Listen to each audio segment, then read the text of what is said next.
Então, irmãos, vamos fazer mais uma oração para que o Espírito Santo fale nos nossos corações. Senhor, eu te peço mais uma vez, fala aos nossos corações. Espírito Santo, você tem toda a liberdade de quebrar o que tem que ser quebrado e de construir o que tem que ser construído e reconstruir o que está destruído, para a honra e glória do nome de Jesus. Amém. Primeiro ponto, irmãos, que quero pensar com os irmãos é que a igreja é para os que estão longe, mas olha só, irmãos, e se achegam para perto de Deus. Então, ó, primeiro ponto que eu quero pensar com os irmãos: a igreja é para os que estão longe de Deus e se achegam para perto de Deus. Vamos ler, irmãos, Atos, lá no capítulo 2, só que agora dos versículos 22 ao 24, vai passar ali para os irmãos, Atos 22, do 22 a 24, aí o Pedro está dizendo, nós estamos voltando um pouco para trás aqui, ó, israelitas, escutem o que eu vou dizer, Jesus o Nazareno, homem aprovado por Deus diante de vocês, com milagres, prodígios e sinais, os quais o próprio Deus realizou entre vocês por meio dele, como vocês mesmos sabem, a este entregue, conforme o plano determinado e a presciência de Deus, vocês mataram, crucificando-o por meio de homens maus. Porém Deus o ressuscitou, livrando da agonia da morte, porque não era possível que fosse retido por ela. Aqui, irmãos, nesse trecho de Atos 2, está muito claro para a gente que Pedro estava falando para a gente que estava longe de Deus. Mas, irmãos, há uma grande diferença entre chegar na igreja longe de Deus e permanecer na igreja longe de Deus. Porque você vai vendo o texto, irmãos, acontecem coisas e nós vamos ver, estas pessoas acabam essa história compartilhando tudo, e tudo elas tinham em comum, e adoravam e cantavam em salmos, e Deus acrescentava a essas pessoas todos os dias outros. Então, irmãos, eles chegaram, eles começaram, a história começa com gente longe, mas ela continua com gente que não permanece longe. Por isso existe uma grande diferença, meu querido irmão, entre você chegar longe de Deus e permanecer aqui na igreja longe de Deus. Isso nos leva a duas considerações, irmãos, duas considerações muito importantes. E a gente precisa pensar nisso aqui agora. Porque a gente não pode deixar, irmãos, de tirar, não podemos perder de vista a extrema urgência daqueles que estão longe. Você vê Pedro pregando para essas pessoas, irmãos. Agora, uma coisa, irmãos, é a gente olhar para as pessoas que nos rodeiam e saber que elas estão longe de Deus, e outra coisa é a gente ter a consciência da urgência que tem dessas pessoas se chegarem perto de Deus, irmãos. Vamos ler, irmãos, João capítulo 3, por favor, versículos 17 ao 20, João capítulo 3, dos versículos 17 ao versículo 20, olha só o que diz, irmãos, para você entender a urgência. Porque Deus enviou o seu Filho ao mundo, não para que condenasse o mundo, mas para que o mundo fosse salvo por ele. Quem crê não é condenado. Mas olha isso aqui, irmãos. Mas o que não crê, irmãos, os que estão longe, já está condenado, porque não crê no nome do unigênito Filho de Deus. A condenação é esta: a luz veio ao mundo, mas os homens amaram mais as trevas do que a luz, porque as suas obras eram más. Olha o 20, irmãos: pois todo aquele que pratica o mal detesta a luz e não se aproxima da luz, para que as suas obras não sejam reprovadas. Então, irmãos, veja só, as pessoas que estão longe de Deus, a gente sabe porque as obras delas revelam isso, mas às vezes, irmãos, nós não percebemos a urgência que essas pessoas têm de se achegarem a Deus. E aí, irmãos, a gente começa a condenar essas pessoas. E esse é um problema na igreja. Porque quando eu digo, irmãos, eu queria convidar você a essa reflexão, quando eu digo que as pessoas estão longe de Deus, há pessoas longe de Deus, a gente começa a olhar para as pessoas, talvez achando que nós somos melhores. O que eu quero aqui é desmistificar esse negócio. Veja, o texto de João já diz o quê? Que eles já estão, então quem sou eu para julgar? O que você acha que acontece com o julgamento que você impõe sobre aquele que já está condenado? O que diz, irmãos, o julgamento das pessoas, que as pessoas fazem sobre os outros que estão longe de Deus? Vou te explicar para os irmãos. Esse julgamento que fazemos das pessoas diz mais sobre nós, irmãos, porque elas já estão condenadas. Por isso, irmãos, quando chega um homossexual na igreja, a gente não senta perto. Por isso, quando chega qualquer pessoa na igreja e a gente não acolhe, essas atitudes falam mais da gente. E sabe o que a gente é, irmãos? Pessoas que permanecem longe. Porque eles que estão chegando, eles já estão condenados. O que eles precisam é de amor, é de abraço, é de carinho, é da revelação de Jesus, irmãos. Qual é a lógica de condenar as pessoas que já estão condenadas?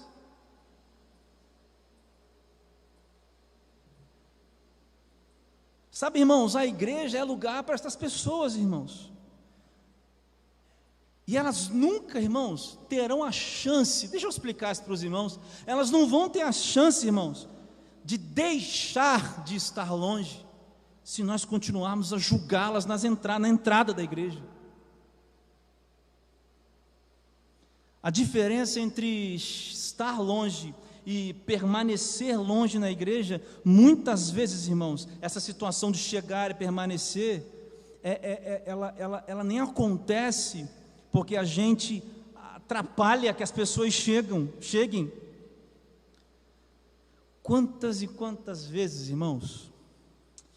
Quantas e quantas vezes? Uma vez, irmãos, eu pregava no poliesportivo, já contei isso alguma vez, não lembro. Mas toda sexta-feira a gente ia para lá e fazia um culto. Passava sexta. E eis que um dia vem um senhorzinho que chegou. Eu notava que ele ficava longe. E a gente ficava numa arquibancada, pregando ali, com caixa de som, com as coisas, inclusive com aquela caixa ali. E ele sentava do lado de lá. E ficava do outro lado, assim, para ninguém ver ele, do outro lado da arquibancada. E um dia ele chegou, a gente chegou perto dele.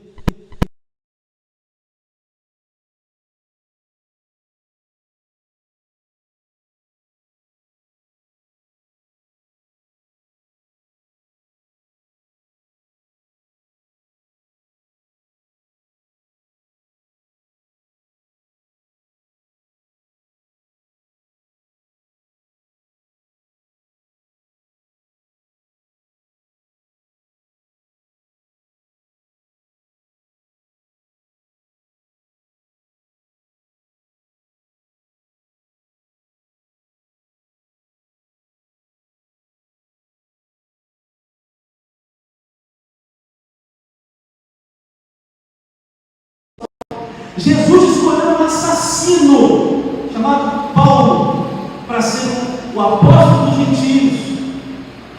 Jesus chamou um pobre, com mau cheiro, talvez um pescador chamado Pedro, para ser o líder dos apóstolos. Sabe, irmãos, tem alguma coisa errada com a igreja que não abre as portas para os que estão longe chegarem. Porque se de um lado, irmãos, nós temos a necessidade dos que estão longe, de outro lado dessa ponta a gente tem a hipocrisia dos que permanecem longe. E aí, irmãos, Jesus fala uma palavra para os hipócritas que permanecem longe dentro da igreja, impedindo os outros de entrarem. Olha o que diz lá em Mateus capítulo 23, versículo 27. Mateus 23, 27.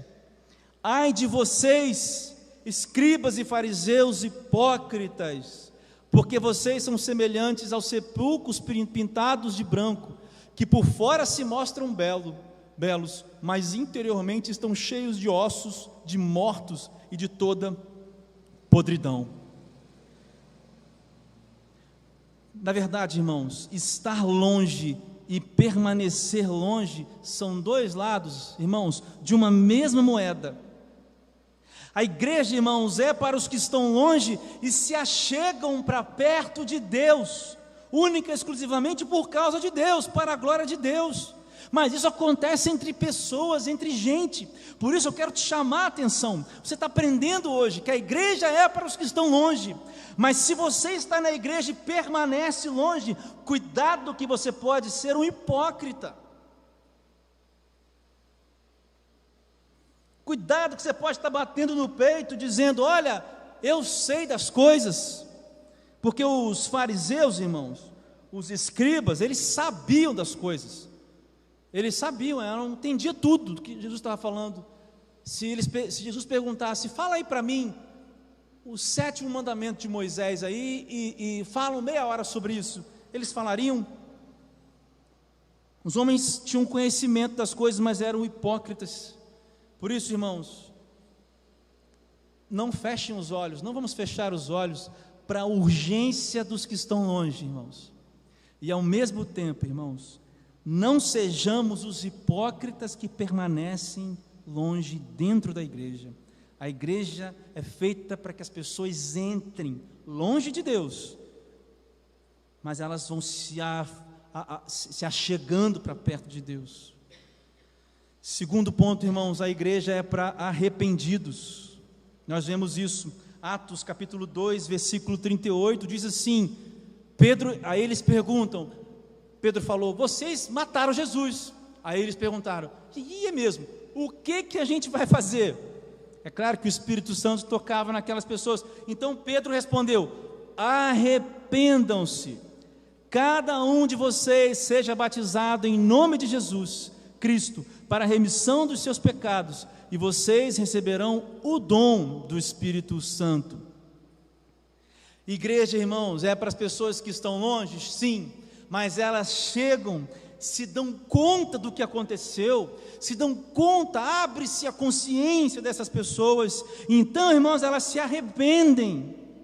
A porta, irmãos, é um arrependimento. É muito fácil, irmãos, pregarmos por aí que você vai vencer, que você vai ter aquilo, e a gente se afastar do arrependimento, mas o arrependimento é o desvestir, que Paulo fala lá em Efésios no capítulo 4, necessário e doloroso, irmãos, para todos nós, porque Paulo fala que nós precisamos nos revestir tirar a roupa do homem velho e vestir uma nova roupa. Só que para vestir uma nova roupa, a gente tem que tirar a velha, e isso de tirar a velha roupa, de se arrepender, não é um processo muito bonzinho, não. Arrependimento requer uma série de coisas, e é dolorido, mas Jesus disse, irmãos, que quem não se arrepende, não está com o Pai, não verá a glória. Por isso que a igreja é para arrependido. Pensa comigo, eu quero chegar numa conclusão com você aqui nesse ponto. Antes, talvez você pergunte assim, o que é arrependimento? Eu quero resumir o arrependimento para você aqui. O que é arrepender? O que é arrepender, cara? Em 3 palavras. Nós lemos aqui no culto o Salmo 51. Salmo 51 foi escrito por Davi, depois de ele ter estado com Batseba. Você sabe a história. Davi comete adultério, manda matar o esposo dela, fica com ela engravida, todo mundo fica sabendo, o filho que nasceu morre, então ele vai se arrepender. E aí ele escreve o Salmo 51. Eu vou ler para você o versículo 1 a 4. Compadece-te de mim, ó Deus, segundo a tua benignidade e segundo a multidão das tuas misericórdias. Apaga as minhas transgressões, lava-me completamente da minha iniquidade, purifica-me do meu pecado, pois eu conheço as minhas transgressões e o meu pecado está sempre diante de ti. 4. Pequei contra ti somente, e fiz o que é mal aos teus olhos, de maneira que serás tido por justo no teu falar e puro no teu julgar. Irmãos, o que Davi está deixando claro nesse salmo é a primeira palavrinha que quer dizer arrependimento: consciência. Consciência, irmãos, é um ato consciente, é um ato em plena função das suas capacidades mentais. Não é um ato que é nascido de uma grande elevação emocional. É um ato que vem de uma racionalização, de um entendimento. O Davi diz assim no versículo 4: é justo no teu falar e puro no teu julgar. Ele está falando: Deus, o que você julgar sobre mim será correto, é puro que você me julgue, inclusive a morte, porque eu pequei. Irmãos, isso é consciência. Sem consciência do seu pecado, não há arrependimento. Você tem que ter consciência de quê? De que você, na história do Pedro, lá em Atos 2, você está do lado daqueles que crucificaram Jesus. Eu também. Esse é o nosso lado da história. Se não tem consciência disso, irmãos, não tem arrependimento. Segunda palavrinha que define o arrependimento, ainda lá no Salmo 51, irmãos, só que agora no versículo 10, olha o que o Davi fala no versículo 10: cria em mim, ó Deus, um coração puro e renova dentro de mim um espírito inabalável. Irmãos, segunda palavra que define arrependimento é mudança de direção. O Davi está dizendo: cria em mim um coração puro, joga fora, me dá um coração novo. É o que Jeremias lá no 16 está vendo, o vaso quebrado e o oleiro reconstruindo o vaso. Por isso, irmãos, arrependimento não é a mesma direção com um desvio. Arrependimento é a direção completamente oposta do que eu fazia. Então, consciência, mudança de direção. Só que essas duas coisas, irmãos, ainda não são suficientes, porque nós precisamos de mais uma coisa para sermos arrependidos: de ação com resultados. Olha o que diz o versículo 13 do Salmo 51. Veja, então depois de o Senhor criar em mim um coração, o Davi diz no versículo 13: então ensinarei aos transgressores os teus caminhos, olha que coisa, irmãos, e os pecadores se converterão a ti.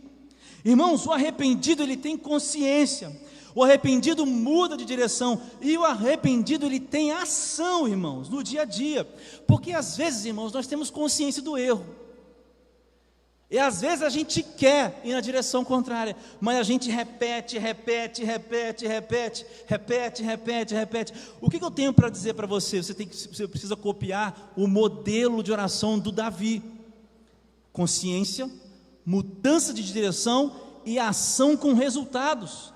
Que resultados? As pessoas têm que ver Jesus na sua vida, é isso. Mas eu disse para você, quando comecei a falar desse ponto 2, que eu queria chegar numa conclusão com você. Então, agora que você aprendeu que arrependimento e que a igreja é para os arrependidos, você aprendeu que a igreja é para os arrependidos, e que arrependimento é consciência, mudança de direção e ação com resultados. Eu quero te perguntar uma coisa: 3 perguntas. Que tipo de conduta tem um arrependido? Pensa na sua cabeça. Como é que um arrependido age num trânsito meio-dia, com o motorista devagar, fechando? Como é que um arrependido age quando ele tem chance de dar um calote e ganhar um pouco mais? Como é que um arrependido age, irmãos, quando ele tem a oportunidade de furtar água, por exemplo, da rua? Quando ele tem a oportunidade de fazer um gato e furtar a energia elétrica? Ou vou mais além. Que tipo de comunidade de fé, presta atenção, que tipo de igreja é construída a partir da união de várias pessoas arrependidas? Imagina na sua cabeça. Que igreja você acha que é construída? Mas faz isso. Pessoas arrependidas, pessoas que têm consciência, mudaram a direção e têm ação com resultados. Que tipo de comunidade de fé é construída na união dessas pessoas? Agora, abre os seus olhos. Aonde você está nesse quadro? Onde é que você está nesse quadro? Porque eu, irmãos, quando penso numa igreja, numa comunidade de fé construída com as pessoas arrependidas, eu penso que essa comunidade não machucaria tanta gente. Eu penso que essa comunidade estaria mais aberta a pregar, a falar. Eu acho que essa comunidade não teria tantas picuinhas. Eu acho que essa comunidade estaria preocupadíssima em não crescer em número, mas que as pessoas soubessem que ali existe um lugar de luz, porque nós lemos, irmãos, lá em João 3, que as pessoas que estão longe, elas estão muito longe da luz, elas amam as trevas. E a nossa comunidade de fé, de gente arrependida, é um luzeiro no mundo. É o que Jesus diz em Mateus capítulo 5. De que adianta uma fonte de luz que fica debaixo da mesa? A luz tem que aparecer para todo mundo ver. A pergunta é a seguinte: que luz? Que luz, irmãos? Que igreja a gente está construindo? É a igreja do palco iluminado, é a igreja do melhor som, das bandas, e de não sei o que, e de não sei o que lá. Irmãos, eu trocaria. Aqui está muito quente, né? Está quente pra caramba aqui, tá? Sei que está assistindo a gente, está muito quente.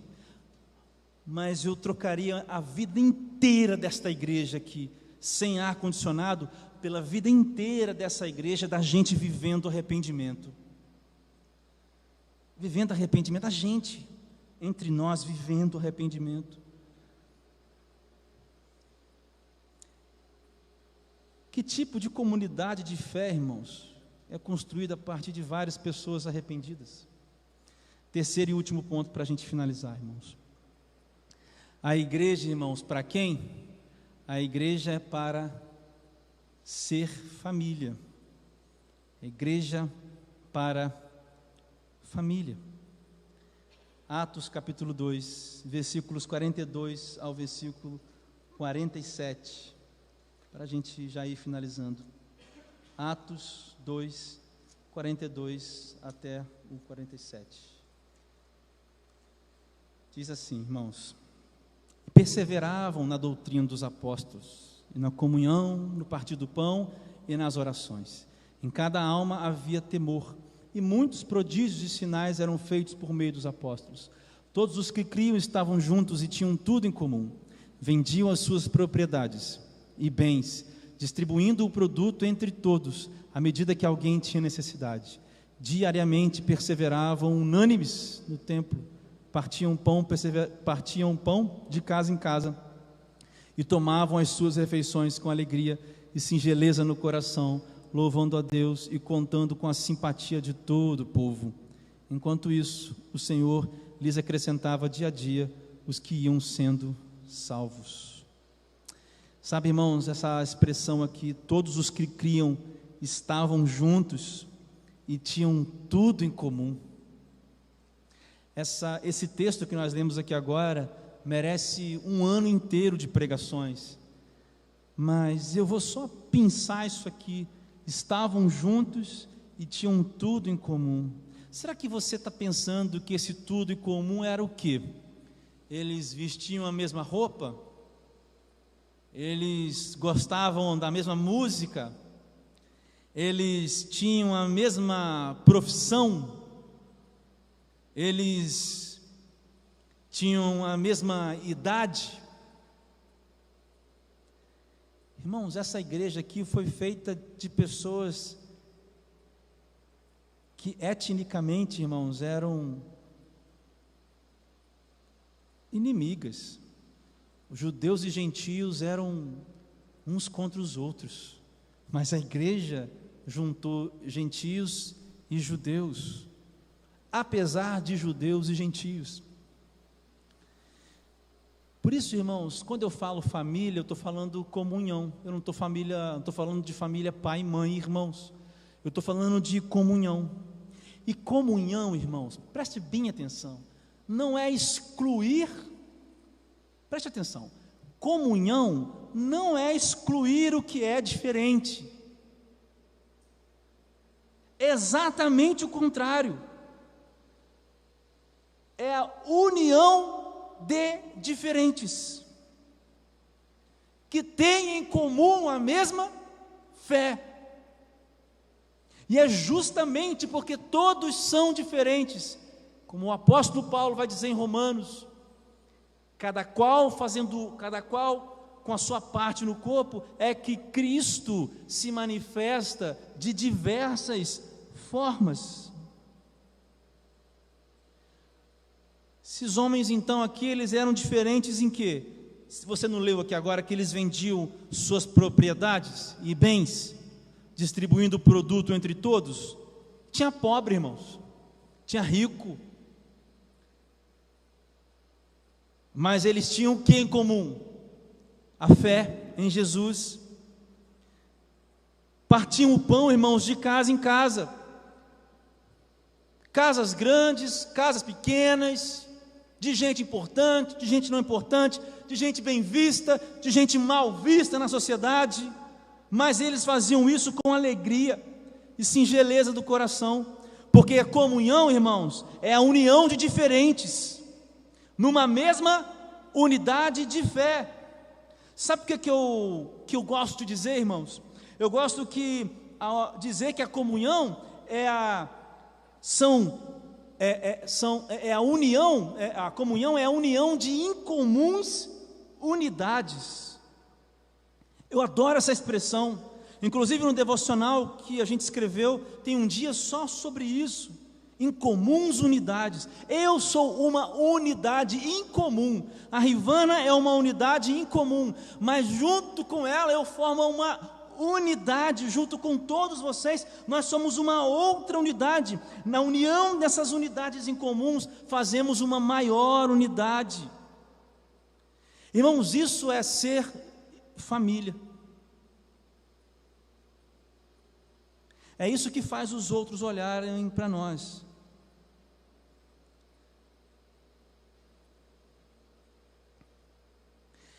E aí, irmãos, eu vejo que essas pessoas aqui, elas tinham a mesma fé, elas tinham a mesma doutrina e tinham a mesma missão.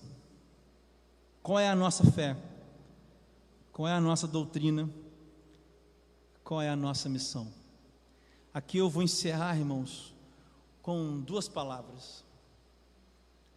Para você que está na igreja e construiu um grupo de pessoas dentro de uma igreja que não tem a mesma fé daquela que nós vemos biblicamente que os apóstolos ensinaram, que não tem a mesma missão, que não tem a mesma fé e que não tem a mesma missão, eu quero dizer para você nessa noite: olha, aproveita essa chance de hoje, aproveita para repensar se você não está sendo unidade com outra coisa, porque na igreja nós somos diferentes, muito diferentes, e graças a Deus por isso, mas nós temos a mesma fé, a mesma doutrina, a mesma missão.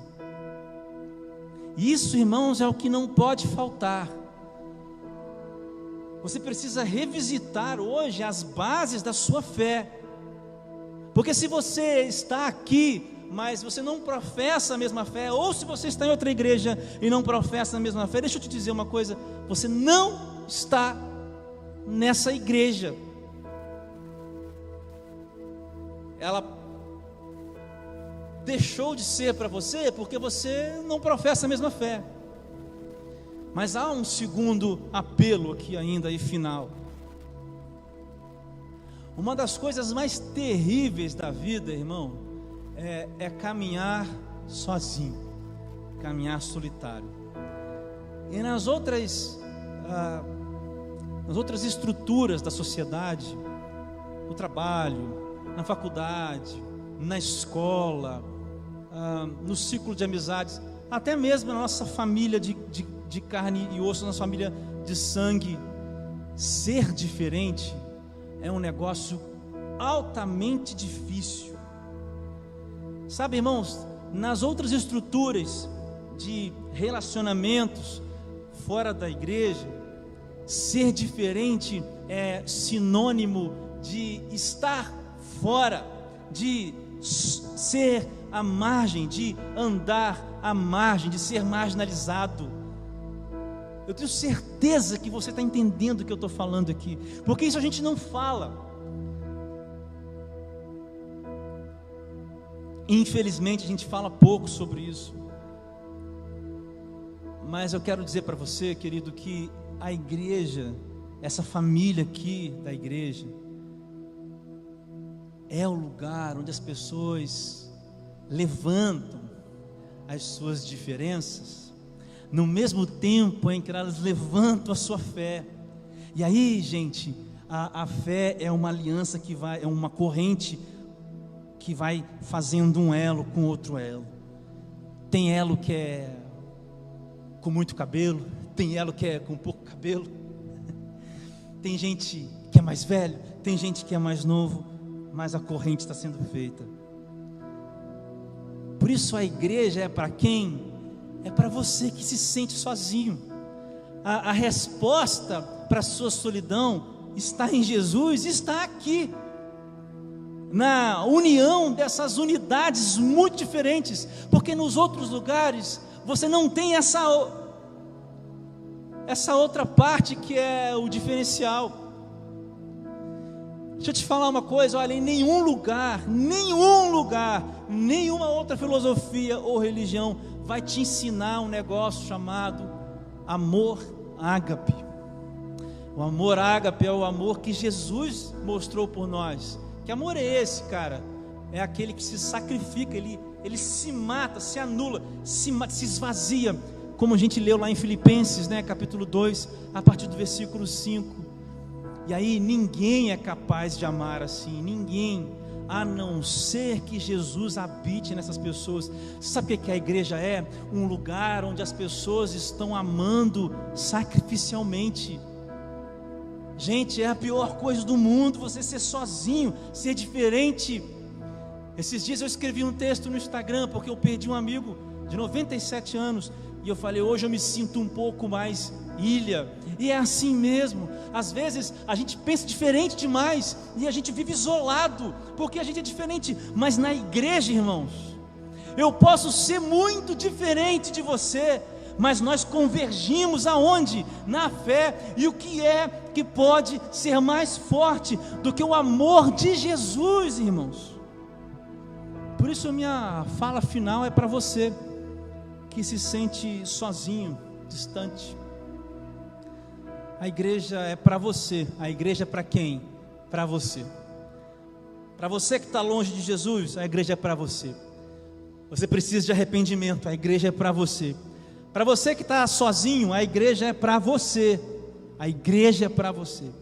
E se você teve péssimas experiências com a igreja antes. Em nome de Jesus, que o Espírito Santo te dê forças para você tentar mais uma vez. Senhor Deus, eu te agradeço por essa mensagem, por tudo que o Senhor falou, Deus, aos nossos corações nessa noite. Pai, por favor, nos ajuda a ser essa igreja de pessoas, ó Deus, que chegaram longe do Senhor, mas cada dia que passa elas estão andando mais perto do Senhor. Nos livra da hipocrisia, Senhor Deus, daqueles que permanecem distantes do Senhor dentro da igreja.